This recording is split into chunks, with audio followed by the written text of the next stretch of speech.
느헤미야서를 우리가 묵상하고 있습니다. 느헤미야는 페르시아 왕의 술 맡은 관원장으로 예루살렘 성이 무너지고 황폐화되어서 이스라엘 백성들이 이방인들에 의해서 고통을 당한다는 소식을 듣고 마음이 아파서 울면서 금식하며 기도합니다. 기도하면서 그는 하나님의 비전을 바라봅니다. 바로 예루살렘 성벽을 세우는 일이 자신의 일이라는 것을 깨닫고 하나님의 비전을 꿈꾸기 시작합니다. 아닥사스다 왕의 허락을 받아서 느헤미야는 예루살렘 성벽을 재건하기 위해서 돌아오지만 그에게 보여진 것은 140년간이나 방치되어서 회복하기 불가능한 무너진 성과 불타버린 성문들 뿐이었습니다. 그것보다 더 어려운 것은 이스라엘 백성들의 삶 속에 배어있는 패배의식과 무기력감으로 인해서 성벽 건축을 방해하는 적들과 함께 더불어서 더 큰 과제로 남게 됩니다. 무엇부터 어떻게 시작해야 될지 모르는 상황 속에서 느헤미야는 불과 52일 만에 이스라엘 백성들과 함께 2.4km에 이르는 무너진 성벽과 불탄 성문을 건축하는 놀라운 일들을 이루어냅니다. 이 성벽 건축은 성벽 건축만 아니라 나누어져 있던 이스라엘 백성들 마음이 하나가 되고 영적인 부흥이 일어나고 새로운 공동체가 세워지는 역사가 이어지게 되었습니다. 우리도 인생을 살아갈 때에 삶이 무너졌다는 생각을 할 때가 많습니다. 그래서 회복에 대한 간절함이 찾아올 때가 많죠. 문제는 너무 크고 나는 거기에 비해서 너무 작다고 포기하기 전에 이 불가능한 일을 가능하게 했던 느헤미야의 지혜를 배운다면 오늘 우리도 우리의 삶 속에서 회복의 역사를 시작할 수 있을 것입니다. 느헤미야는 어떻게 무너진 성과 성벽 그리고 이스라엘 공동체를 다시 회복할 수 있었습니까? 첫 번째는 느헤미야가 예루살렘 성을 쌓을 수 있었던 그 이유는 동기부여의 원리입니다. 사람이 움직이는 데는 크게 세 가지 이유를 이야기합니다. 첫째는 자신과 가족의 생존 문제가 달려있다고 여겨질 때 움직입니다. 또한 이 문제에 의미가 있다고 받아들일 때에 움직이죠. 가치의 문제입니다. 마지막으로는 소망이 있다고 믿을 때입니다. 여러분, 세상에서 가장 무거운 것이 뭔지 아십니까? 여러 가지 있지만 사람의 마음만큼 무거운 것이 없습니다. 내 마음이 여기에서 저기로 움직여야 되는데 움직이질 않습니다. 무엇인가 어떤 것을 내도 움직이지 않는 것이 사람의 마음입니다. 이 사람의 마음을 움직인다는 것은 굉장한 능력과 힘입니다. 느헤미야는 바로 굳어져 있는 이 백성들 마음, 그 마음에 이 성은 단순히 성벽을 세우는 일이 아니라 바로 이 성벽을 세우는 일은 우리들의 생존의 문제이기도 하고 그리고 우리들의 존재 이유기도 하며 참된 소망이 여기에 있음을 그 백성들에게 증거합니다. 1장 10절에 보니까 이들은 주께서 일찍이 큰 권능과 강한 손으로 구속하신 주의 종들이요 주의 백성이나이다 라고 말씀하고 있죠. 애굽 땅 종되었던 곳에서 이스라엘 백성들을 구출하여서 하나님의 백성을 삼았다는 것을 먼저 이들에게 얘기합니다. 패배하고 지쳐있고 삶의 이유를 찾지 못하는 이들에게 느헤미야는 자기들이 이 사람들이 누군지를 알려줍니다. 당신들은 애굽 땅 종되었던 곳에서 구속되어서 스스로 구원할 수 없는 그런 존재들이었는데 전능하신 하나님께서 구원하여 주셔서 하나님의 백성 삼으신 분들이라고, 당신들은 하나님의 백성이라는 사실을 일깨워줍니다. 또 하나 2장 3절에 보니까 이 예루살렘 성은 이스라엘 백성들의 조상들이 있는 묘실임을 깨닫게 합니다. 이 말의 뜻은 뭐냐면 이 땅은 하나님께서 언약하신, 주심과 언약하신 젖과 꿀이 흐르는 땅이며 하나님의 축복과 약속이 머물러 있는 땅이며 민족의 미래가 펼쳐질 곳으로 반드시 회복되어야 될 곳이라고 그렇게 바라보게 했습니다. 그리고 2장 17절에 보니까 예루살렘 성을 건축하여 다시 수치를 당하지 말자라고 말합니다. 이 말은 성벽이 무너져서 이방인들이 쳐들어와서 고통당하는 수치를 당하지 말자는 의미도 있지만은 출애굽의 하나님, 다윗과 솔로몬 왕의 하나님은 어디 있느냐, 선민이라고 자랑하던 그 자부심이 어디 있느냐라고 조롱당하면서 하나님의 이름이 짓밟히는 수치를 더 이상 당하지 말자고 얘기합니다. 그리고 그 하나님의 백성이 살아야 될 삶의 모습을 회복하자고 이야기를 합니다. 오늘 우리는 환경을 따라 사는 사람도 아니고 내 처지를 따라 살아가는 사람이 아니라 존귀하신 하나님께서 하나님 백성으로 삼아주셨는데 그 백성이 살아야 될 삶의 모습이 있다고, 그 삶의 모습이 바로 이 성벽을 건축함으로써 시작된다는 것을 이야기를 하고 있습니다. 여러분, 이 단순히 성벽 건축이 성벽이 없어서 외부에 노출되어서 겪는 불편과 위험 그리고 초라함을 회복하자는 의미뿐 아니라 하나님의 영광을 위해서 해야 될 영적인 일임을 이들에게 설득합니다. 동기부여를 하는 거죠. 그런 의미에서 느헤미야는 2.4km 길이의 성벽을 40개 구획으로 나누어서 동시에 착공합니다. 1절 양문에서 시작해서 마지막 절 32절에도 양문으로 마무리합니다. 양문은 어떤 것입니까? 제사장들에 의해서 건축된 그런 문인데 제물로 바칠 양이 드나들던 문입니다. 성벽 건축의 시작과 완성은 바로 양문의 건축이었는데 이것은 성벽 건축이 단순히 성벽을 쌓는 것이 아니라 영적인 의미로 이스라엘 백성 속에 제사, 곧 예배가 회복되어야 될 가장 우선순위인 것을 이야기하고 있는 것입니다. 여러분, 우리 속에 회복이 이루어질 때 어떤 일들이 일어나야 되면 우리에게 우리의 정체성에 대한 부분이 깨달아져야 돼요. 하나님께서 우리에게 회복시키실 때 그냥 현실 따라서 환경 따라서 흘러가는 우리에게 우리가 이렇게 살아야 될 존재가 아니라고, 당신은 존귀한 존재라고, 하나님께서 자녀 삼아 주신 하나님의 자녀라는 그 확신과 믿음이 우리들 속에 와야 돼요. 그리고 하나님의 백성이 살아야 될 삶의 모습이 있다는 것, 이 땅을 살지만 천국 백성의 인생 기준을 가지고 살아야 될 하나님의 사람들이라는 그 확신과 그 믿음이 우리 속에 들어오기 시작할 때 우리 속에 회복의 역사가 일어나기 시작합니다. 이 정체성의 회복이 우리 속에 굉장히 중요합니다.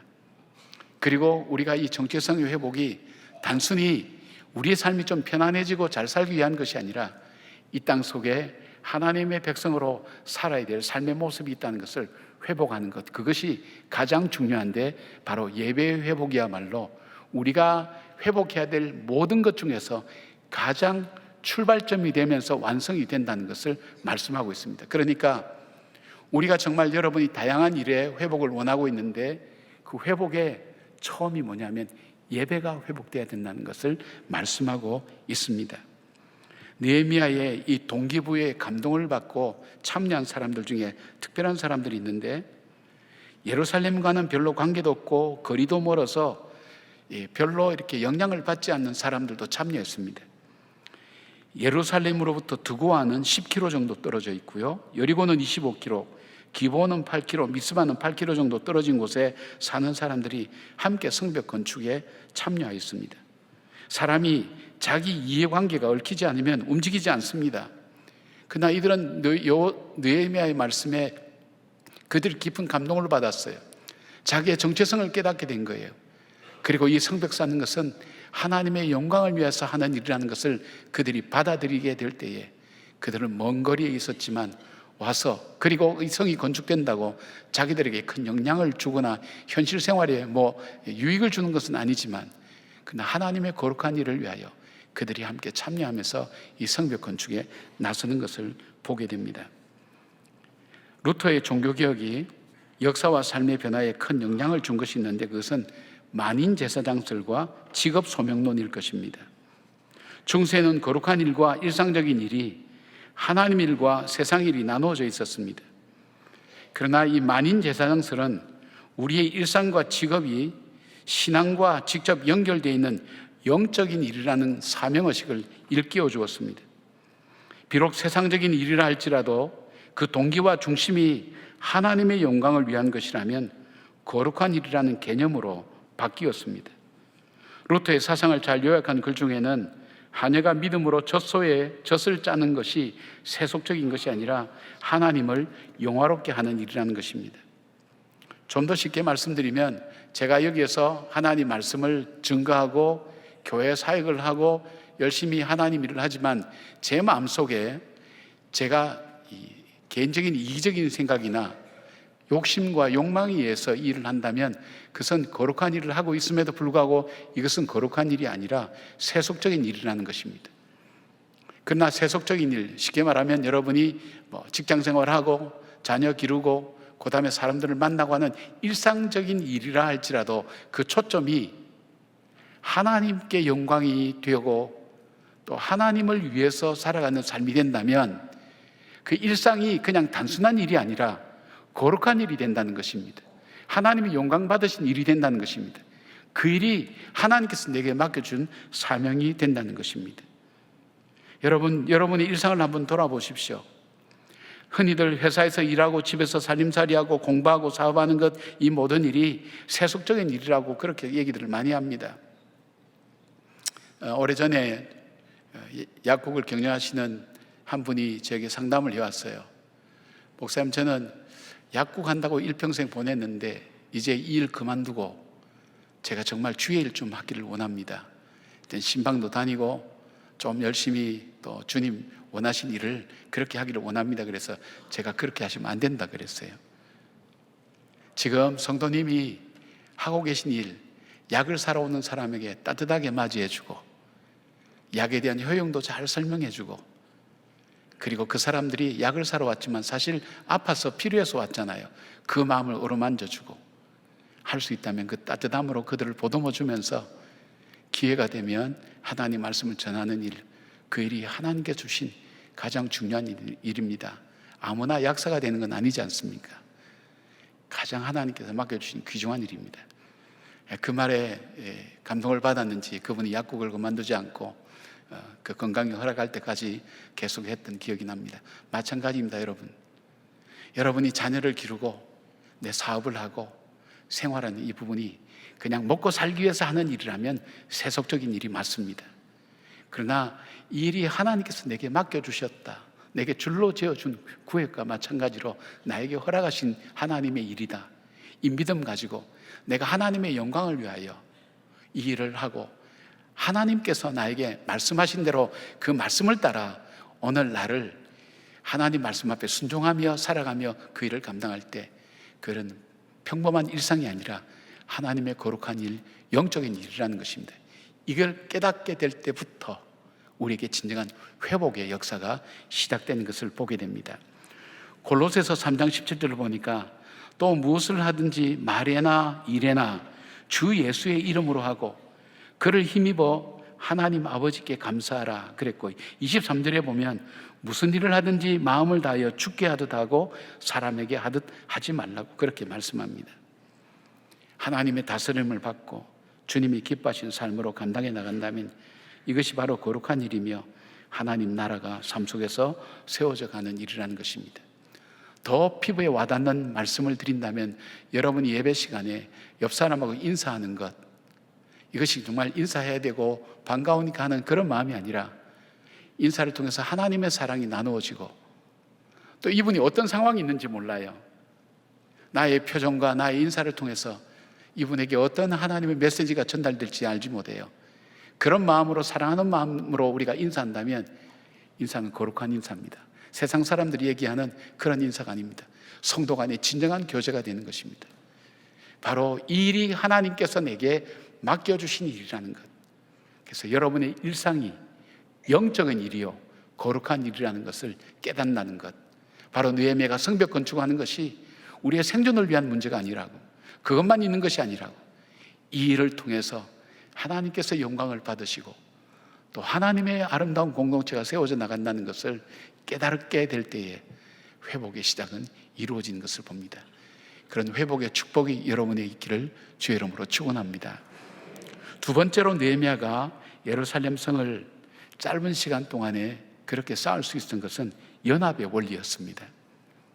3장은 성전 건축에, 성벽 건축에 참여한 사람들의 명단이 많이 나오죠. 여러분이 처음 이 본문을 봤을 때 이거 오늘 다 하려고 하면 어떻게 할까? 우리가 발음도 잘 안 되는 외국 사람 이름들이 계속 나오니까 이 본문을 다 읽을 수 없어요. 그래서 1절과 마지막 절 32절만 그렇게 읽은 거예요. 그러나 이 내용을 다 읽어야 되는 거예요. 우리는 낯선 사람이지만 이 속에 하나님의 영적인 바로 의미가 다 들어있어요. 어떤 사람인가 하는 것을 우리가 함께 찾아보려고 합니다. 이 느헤미야는 이 성벽의 건축을 위해서 그가 페르시아에서 4개월간 기도할 때, 그리고 바로 이 예루살렘에 와서 3일간 침묵 가운데 있을 때 하나님께 기도하면서 그가 받았던 계획이 있어요. 그렇기 때문에 성벽과 성문을 건축할 수 있는 자재들을 이미 다 준비를 했어요. 그런데 이것을 이 2.4km를 딱 40개 구역으로 나누었어요. 나누어서 사람들 하여금 일정한 구역을 정해주고 이 구역에서 완성해서 연결해 가도록 그렇게 짰어요. 굉장하죠. 정말 설계를 얼마나 철저하게 했는지 알 수 없어요. 여러분, 우리가 2008년도입니까? 남대문이 불이 탔을 때 전소가 됐죠. 그때 사람들이 걱정했던 게 뭐냐면 설계도가 없어요. 건축에 뭐 사진도 있고 다른 건 다 있는데 재질이 무엇이며 자재가 무엇이며 어떤 만들어지 설계도가 없는 것이 복원하기가 어렵다, 그런 얘기들이 많이 나왔어요. 바로 무너지고 깨어지고 부서진 이 성벽의 설계도를 바로 느헤미야가 만들고 구상하고, 그리고 이 성경에 보면 건축이 나오고 중수가 나옵니다. 건축은 다 무너져서 처음부터 다시 세워야 되는 거고, 중수는 이미 흔적이 있기 때문에 그 길을 더 단단하게 세워나가는 것. 이 건축과 중수가 있는데 중수가 많죠. 새로 세운 데도 많고요. 이 계획을 다 가지고 있었어요. 동시다발적으로 그렇게 시작을 했습니다. 그리고 이 3장에서 가장 많이 나오는 단어는 그 다음은 이라는 말입니다. 이게 29번이나 나옵니다. 히브리어 원어로는 외할이라는 단어인데 이 단어는 계획과 분담 그리고 책임이라는 의미가 들어 있습니다.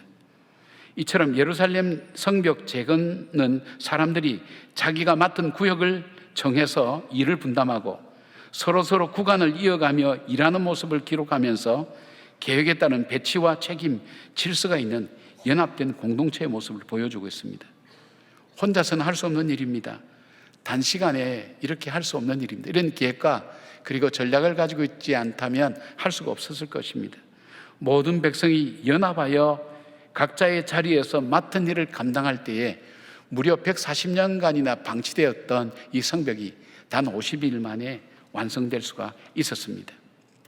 그 다음은 다음으로 많이 나오는 표현이 자기 집과 마주 대한 곳을 중수하였고 그렇게 되어 있습니다. 즉 자기들이 사는 구역에 성벽 건축을 하게 함으로써 예루살렘 성벽을 전체를 건축한다는 그런 의미도 있지만은 내 가정, 내 집 앞은 내가 지키고 내가 세운다는 그런 의미로 자기가 사는 집 앞에 성벽을 세우도록 하면서 더 최선을 다하도록 했습니다. 자, 참여한 사람들을 한번 조금씩 나누어 보려고 합니다. 성전이 위치한 양문은 양이 성전에 제물로 드려질 양이 들어오는 곳으로 대제사장 엘리야십과 그 형제 제사장들이 건축하게 했습니다. 망대를 2개나 건축하면서 적의 공격이나 양의 출입을 잘 살피게 했습니다. 성벽 건축은 높은 관리들도 참여하였고 부자들도 함께하였고 최선을 다했을 뿐 아니라 금을 세공해서 장식군을 만드는 전문가들도 참여했습니다. 이분들은 손이 참 소중한 사람들인데 불구하고 돌을 나르고 돌을 깎는 험한 일을 하면서 함께 이 사역에 참여했습니다. 또한 향품 장사와 같은 상인들도 함께 참여했습니다. 재정적으로 넉넉한 사람은 성벽 건축에 더 크게 헌신하여서 보통 성벽의 폭이 2m 내지 3m였는데 바로 재정적으로 넉넉한 사람은 이 폭을 7m까지 늘려서 성을 쌓았습니다. 나중에 낙선식 할 때에 바로 이 성벽 위에 서서 그렇게 그들이 예배를 드렸습니다. 그리고 예루살렘의 절반을 다스리는 할로헤스의 아들 살롬과 그의 딸들이 중수했다고 그렇게 기록함으로 인해서 여성들까지 함께했다고 말씀하고 있습니다. 그들은 자기들의 환경과 입장과 형편을 변명하며 빠지지 않고 참여하였고 하나님께서 맡겨주신 일로 여기며 최선을 다했습니다. 특히 무레못이라는 사람은 자기 구역을 다하고 아직 진척이 되지 않은 동쪽에 건축이 좀 늦어지는 곳에 가서 같이 도와서 성벽 건축을 했고 바룩이라는 사람을 언급할 때는 힘써 중수하였다는 것을 기록함으로써 얼마나 성실하게 열심히 참여했는지를 보여줍니다. 전도서 4장 9절부터 12절은 연합의 원리를 잘 보여줍니다. 두 사람이 한 사람보다 나으면 저희가 수고함으로 좋은 상을 얻을 것입니다. 혹시 저희가 넘어지면 하나가 그 동물을 붙들어 일으키리니와 홀로 있어 넘어지면 붙들어 일으킬 자가 없는 자에게는 화가 있으리라. 두 사람이 함께 누우면 따뜻하거니와 한 사람이면 어찌 따뜻하랴. 한 사람이면 패하겠거니와 두 사람이면 능히 당하나니 삼겹줄은 쉽게 끊어지지 아니하니라. 그렇게 말씀합니다. 바울은 교회는 그리스도의 몸이라고 했습니다. 각각 다른 역할과 다양한 모습을 하고 있지만 함께 하나의 몸이라는 유기체를 이루어서 머리 대신 그리스도 안에서 각 지체가 조화롭게 기능한다는 것입니다. 우리가 영적 건축을 위해 연합하여 함께 할 때에 불가능하게 보이는 것도 회복이 되는 것입니다. 그래서 기도를 모으는 것, 또 사역을 할 때도 연합해서 함께하는 일이 교회가 교회다워지고 성도가 성도다워지는 성자가 성숙을 이루는 것을 봅니다. 우리 교회는 여러 가지 교육 프로그램이 있습니다. 프로그램 중에 그게 두 가지를 소개하라 그러면 이 중보기도 훈련과 바나바 사역은 사람들이 영적으로 굉장히 많이 성숙하게 자라나는 것을 많이 보는 프로그램입니다. 사람들이 훈련을 받고 난 다음에 굉장히 많이 성숙해요. 이게 왜 이런 성숙이 일어나는가 했더니 이 훈련은 단순히 그냥 내가 듣고 내가 이해하고 하는 개인적인 것이 아니라 훈련을 받으면서 옆에 있는 사람과 함께 기도로 연합하고 사역으로 연합하고 함께하는 그 가운데 내 삶 속에 어느새 단점이 되고 실패의 요인이 되고 나도 모르는 사이에 나의 어두운 구석이 되었던 그분들이 드러나면서 그 사람들과 함께 짜여져 가고 교제하고 나누고 말씀으로 나누면서 그것이 하나씩 하나씩 회복되었던 것을 볼 수 있습니다. 성장이 일어납니다. 여러분, 혼자서는 이루어지지 않습니다. 그래서 드리는 말씀이 있죠. 여러분, 삶의 터닝 포인트는 예배를 통해서 이루어질 수 있습니다. 삶의 전환점은 그렇게 이루어질 수 있지만 신앙의 성장은 이 소그룹, 마을 목장을 통해서 교제할 때 이루어지는 것입니다. 이 교제가 참 중요합니다. 연합해서 함께할 때 성장하게 되고 자라게 되고 이해하게 되고 인격이, 그리고 신앙의 인격이 아름답게 세워지는 것을 바라보게 됩니다. 여러분, 우리나라도 지금 어떻게 세워나갈까 많이 걱정하는 분들이 많습니다. 사실상 거의 대통령이라지만 나라를 대표한다고 보다는 이번에 나누어진 이 여론을 보면 거의 다 분열되어서 한 부분의 대통령이다 할 정도로 그렇게 나라가 나누어져 있습니다. 우리가 원망하고 포기하기 전에 우리가 해야 될 일이 있다면, 오늘 우리가 큰 어떤 나라나 이렇게 할 수는 없지만 나에게 주어진 권한 뭡니까? 영적인 제사장 같은, 왕 같은 제사장의 권세로 함께 위정자들을 위해서 기도하고 하나님 나라가 잘 이루어질 수 있도록, 경제가 어렵기 때문에 경제적으로 하고 있는 대기업이나 또 경제사역을 하는 또 여러 가지 소상공인들을 위해서 우리가 정말 전심을 다해서 그들을 중보하는 기도를 해야 됩니다. 우리가 연합해서 함께 합니다. 그리고 우리 교회 내에도 그런 분이 있다면 함께 연합해서 그들을 격려하고 세워나가는 일, 바로 그럴 때 나의 힘은 약했지만 그 연합의 힘을 통해서 우리의 나라도 세워지고 내 삶도 성장과 성숙이 일어나는 것을 기억합니다. 하나님의 회복은 우리의 마음이 연합할 때, 우리의 사역들이 연합될 때 우리를 성장시키시고 새롭게 만드시는 것을 봅니다. 오늘 성령 강림 주일은 하나님께서 개인에게 주신 것은 아닙니다. 개인에게 주셨지만 동시에 120명의 기도로 그 성령의 충만함을 기다렸던 그들에게 부어주신, 공동체에 주신 하나님의 축복입니다. 하나님께서 교회를 통해서 일하고 계시는 것을 초대교회를 통해서 우리에게 보여주십니다. 사랑하는 여러분 속에 연합의 귀한 원리를 통해서 우리를 성숙시키시고 회복시키시는 하나님의 은혜가 함께 기도하고 함께 연합하여 사역하는 우리 모두에게 임하는 하나님의 축복이 되기를 주님의 이름으로 축원합니다. 느헤미야가 성벽을 건축할 수 있었던 것은 격려의 원리였습니다. 3장에 보면 수많은 가문과 이름들이 나옵니다. 그리고 그들이 어떤 일을 했는지를 자세히 적었습니다. 심지어는 성문을 중수하고 문짝을 달고 자물쇠와 빗장을 갖추었다라는 것까지 기록하면서 참여한 사람들이 얼마나 헌신적으로 최선을 다했는지 강조하고 있습니다. 이처럼 하나님께서 성벽 건축에 자원하여 헌신한 사람들이 이름과 가문, 부모와 직업, 그 출신까지도 하나하나 빠지지 않고 기억한다는 것을 우리에게 보여주고 있습니다. 하나님이 기억하신다는 것. 그런데 가장 수고한 느헤미야는 자기 이름을 기록하지 않습니다. 이것은 그의 겸손한 리더십과 하나님 중심의 태도, 그리고 공동체 한 사람 한 사람에게 진심으로 격려하는 마음을 보여준 것입니다. 진정한 격려는 어떤 것입니까? 누군가의 수고를 알아주는 것입니다. 인정해 주는 것입니다.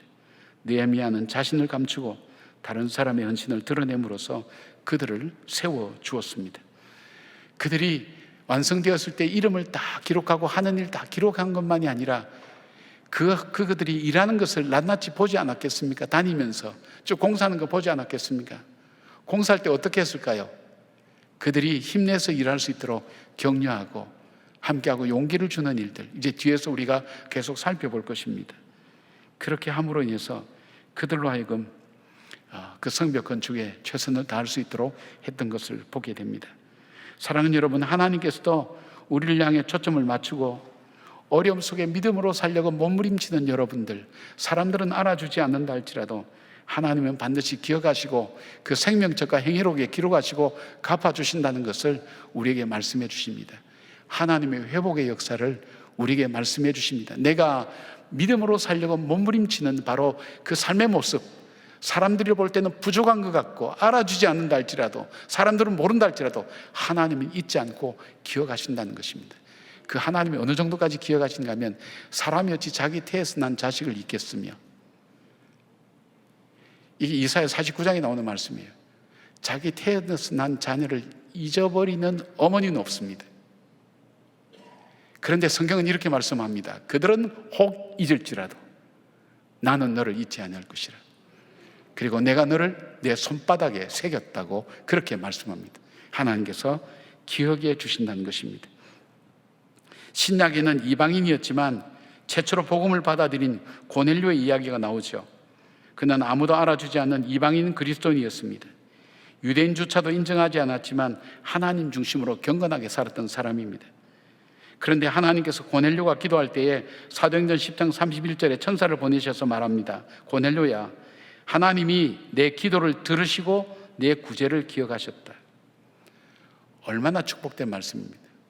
내 기도를 들으시고 내 구제를 기억하였다. 사람들은 몰라요.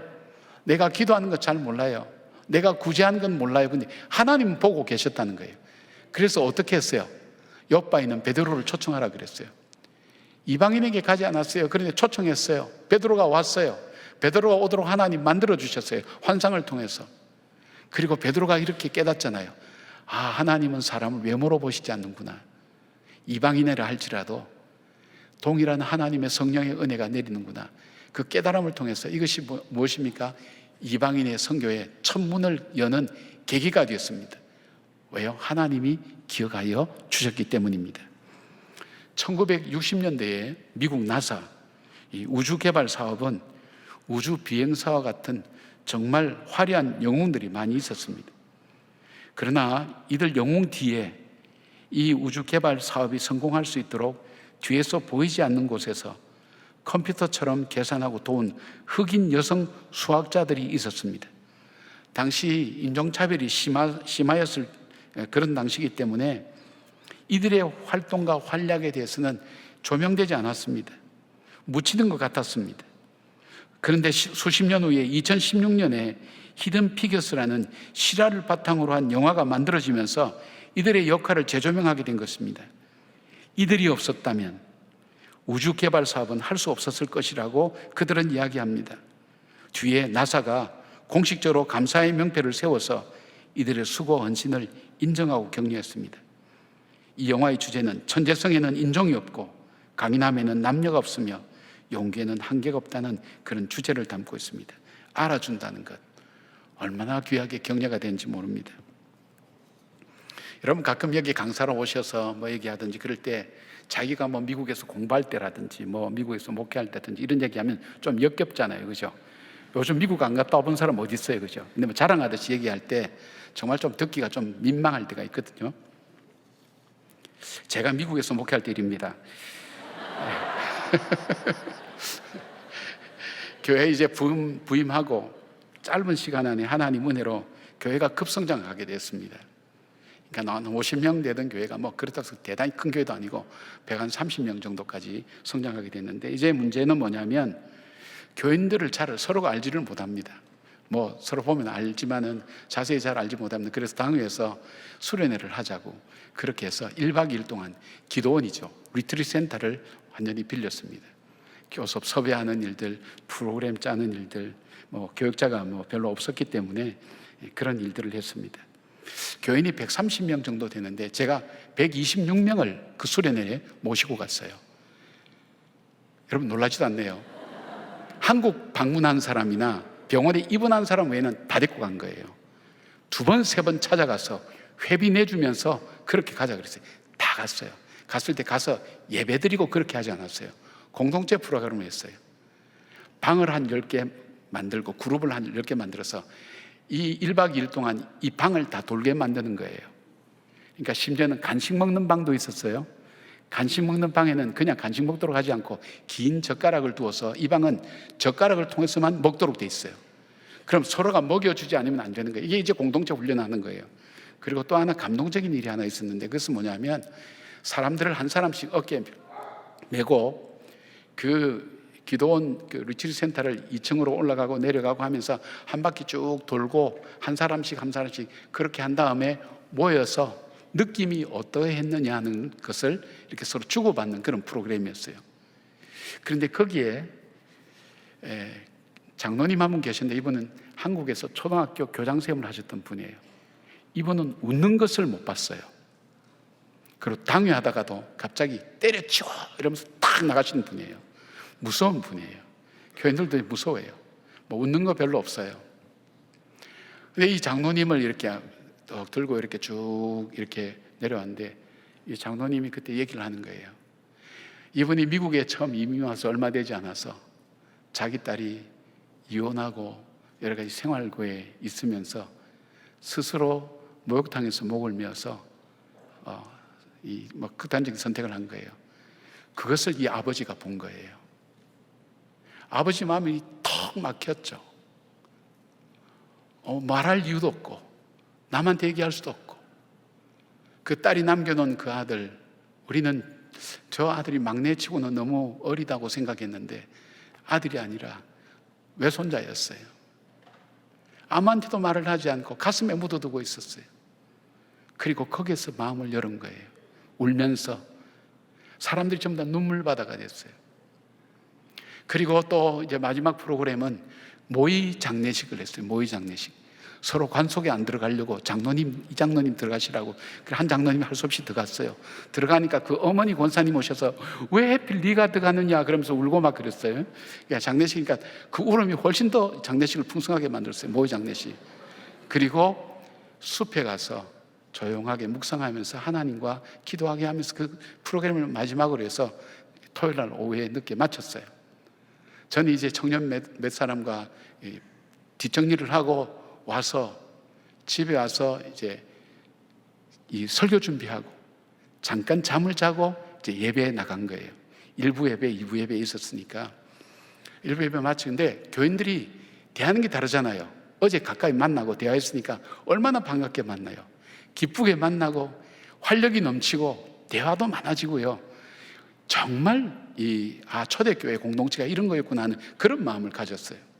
1부 예배 끝나고 2부 예배 장로님 기도 시간이 됐어요.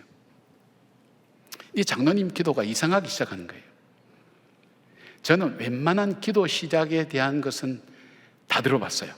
뭐 높고 높은 보좌에서 낮고 천한 인생을 돌아보신 하나님으로부터 시작해서 날씨를 얘기하는 분이 있고 절기를 얘기하는 분이 있고 뭐 여러 가지 뭐 얘기하는 분들이 많아요. 근데 이분 기도가 이렇게 시작돼요. 하나님, 오늘 저는 교회 나올 때 신발장 앞에 섰습니다. 빨간 구두를 신을까 까만 구두를 신을까 망설였습니다. 결국 깨끗하게 잘 닦여진 까만 구두를 신고 왔습니다. 갑자기 제가 뒤에 앉았다가 이게 무슨 일인가, 오늘 예배 이거 조졌다 조졌어. 그리고 눈을 떠서 보니까 교인들도 눈 떠서 저를 보는 거예요. 너무 처음 전혀 들어보지 못하는 기도예요. 이분이 기도문을 적어 왔어요. 왔는데도 그렇게 있는 그대로 얘기하는 거예요. 이런 기도는 들어봤어요. 어느 농부가 우리 집 앞마당 버드나무보다 더 높으시는 하나님 아버지, 뒷마당 태비더미보다 더 많은 여제를 감자 껍데기 벗기듯이 홀랑 벗겨주소서. 뭐 이런 기도는 들어봤지만은 신발을 가지고 이렇게 하는 분은 처음 봤어요. 또 갑자기 또 이렇게 또 울어요. 갈수록 이해하지 못할 상황들이 전개됐는데 이 일이 대체 어디에서 어떤 모습으로 끝날 것인지 불안한 거예요. 근데 그 다음 기도가 그래요. 근데 오늘 아침 우리 목사님 신발을 보니까 어제 이리 뛰고 저리 뛰던 흙 묻은 신발을 신고 나왔습니다. 그러면서 막 흐느끼는 거예요. 그런데 그 순간 저는 제가 이렇게 우리 교인들이 참 은혜 받았으면 좋겠다, 그 생각 하나 때문에 제가 얼마나 정신없이 뛰어다니고 열심히 했는지 저 자신을 몰랐어요. 근데 저도 그러니까 신발은 뭐 신고 나온지도 모르죠. 신발이 뭐 언제가 묻었는지 어제 뭐 숲속에 들어가고 했으니까 모르고 그냥 왔는데 이 장로님은 은혜를 많이 받으신 거예요. 이분이 저 관속에 들어간 장로님이셨어요. 그러니까 자기가 준비해 왔는데 저 목사가 저렇게 열심히 뛰었는데 나는 무슨 신발을 신을까 그 생각을 하고 왔구나 하는 것을 있는 그대로 기도에 표현한 거예요. 근데 그 순간 하나님께서 저에게 깨닫게 해주신 것이 있어요. 형준아, 너가 한 것 내가 알고 있다. 내가 기억하고 있다.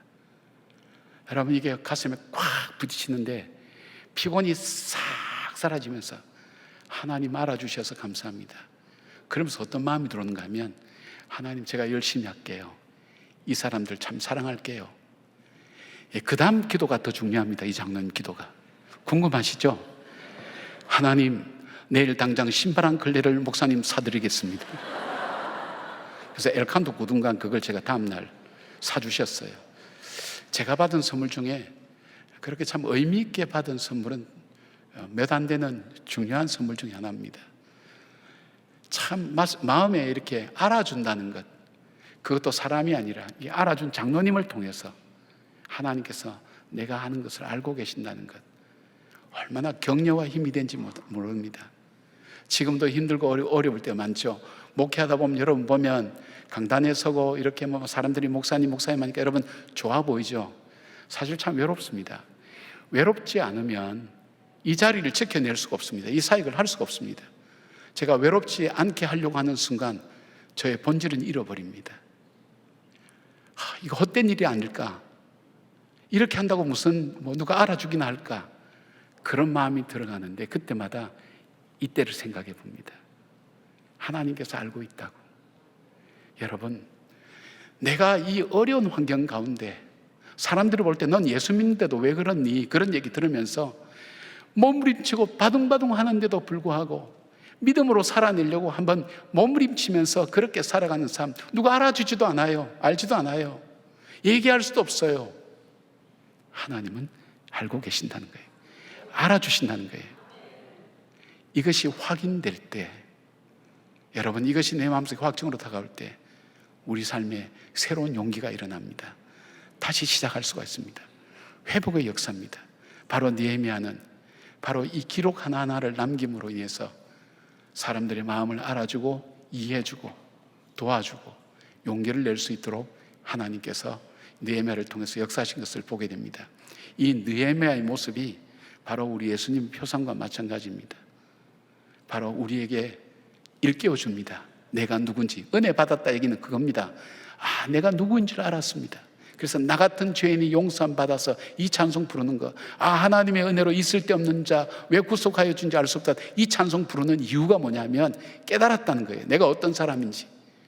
그리고 하나님께서 내게 주신 이 줄로 지어준 이 구역, 이 가족들, 나에게 맡겨준 이 사역이 얼만큼 이거는 하나님이 주신 거다. 내가 선택하고 내가 결정한 것이 아니라 하나님 주신 거다 하는 것을 깨닫게 될 때에 이 일이 영적인 일이라고 생각할 때 우리는 함부로 살아가지 않습니다.